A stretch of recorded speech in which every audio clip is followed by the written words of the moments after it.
வணக்கம்.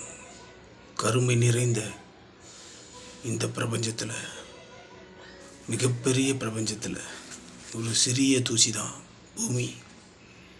இந்த பூமியில் பல கோடி மக்கள் வாழ்கிறாங்க. ஒவ்வொருத்தருக்கும் ஒவ்வொரு கனவு இருக்குது. அந்த கனவுக்கு ஏற்ற மாதிரி அவங்க வாழ்க்கை மாறுது.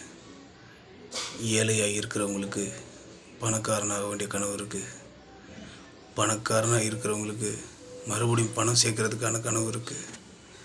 இப்படி கனவுகள் ஒவ்வொரு கட்டமாக கடந்து போயிட்டுருக்கு. பசி, உணவு இதெல்லாம் விட்டுட்டு பேராசைன்னு ஒன்று இருக்குது. அந்த பேராசையில் உருவானது தான் கடவுள்.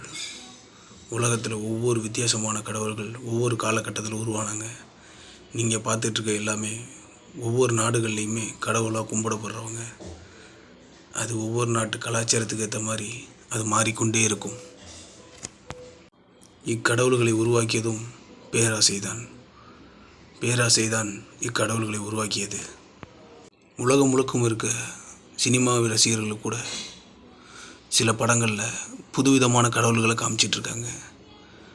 அவங்க எந்த கடவுள்னு அவங்களுக்கு தெரியாது. அவங்களே ஒரு கடவுளை உருவாக்குறாங்க. அதே போல் தான் மனிதர்களும் கடவுள்னு என்று சொல்லி அவங்களும் ஒரு பக்கம் தன்னைத்தானே கடவுள்னு சொல்லிக்கிறாங்க. இதேபோல் மனித கடவுளாக இருக்கும் பட்சத்தில் புதுவிதமான கதைக்களத்தில் உங்களை சந்திக்கிறோம். இதில் என்ன புதுசு அப்படின்னு நீங்கள் கேட்கலாம். புதுமையான விஷயத்தை புதுசாக கொண்டு வர போகிறோம். இந்த கதைக்களம் ஒரு அறிவியல் சார்ந்ததாக இருக்கும். நன்றி.